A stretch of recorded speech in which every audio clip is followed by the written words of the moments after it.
They always said space was the final frontier, but they were wrong. The real frontier is right here on Earth, lurking in the unexplored depths of our oceans.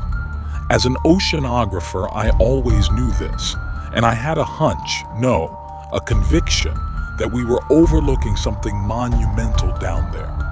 My name is Dr. Victor Langstrom, Chief Oceanographer, and the idiot responsible for ending the world. You see, 71% of Earth's surface is water, and most of it is uncharted. But my obsession, my life's work, was to go where no one had gone before. I finally got the funding to create a diving vessel, a bubble of reinforced titanium and acrylic, capable of withstanding the crushing pressures of the ocean's deepest trenches. We called it the Nautilus Rising.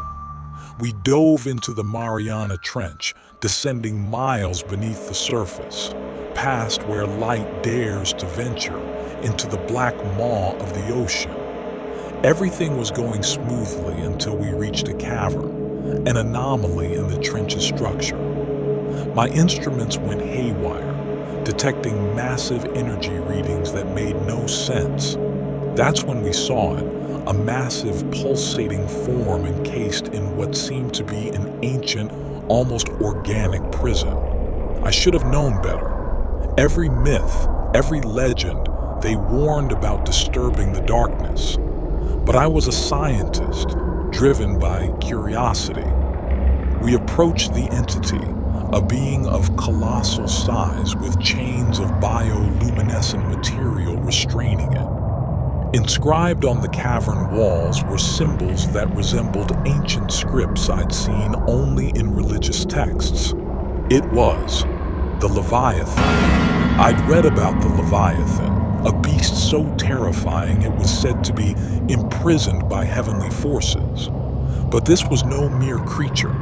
It was a fallen angel, one that was cast down from heaven, its essence bound within this monstrous form. The Leviathan, a harbinger of the apocalypse. While examining the inscriptions, I accidentally triggered a mechanism, a sequence that started to unravel the bindings.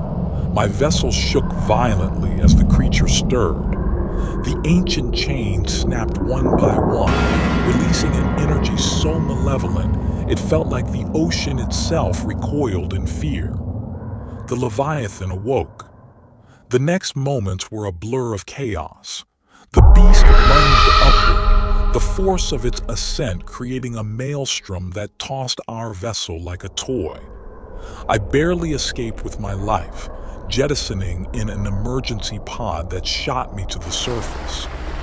Now, I sit here in a lifeboat, watching the remains of the Nautilus bob aimlessly. The sky has darkened, and the water around me churns with unnatural fury. I hear screams echoing across the waves. It has begun. The Leviathan has breached the surface, unleashing its wrath upon the world.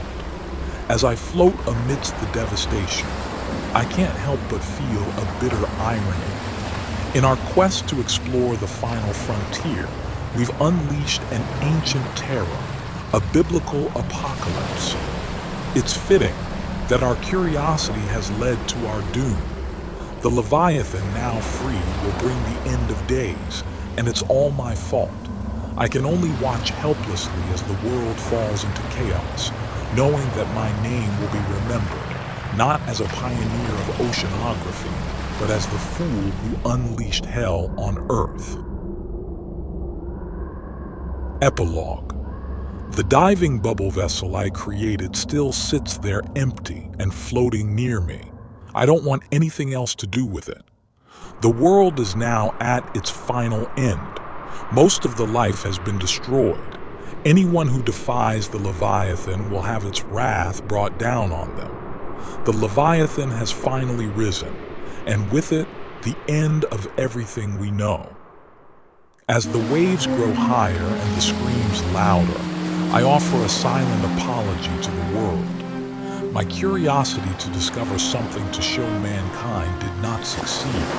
It only doomed humanity. I should have left well enough alone.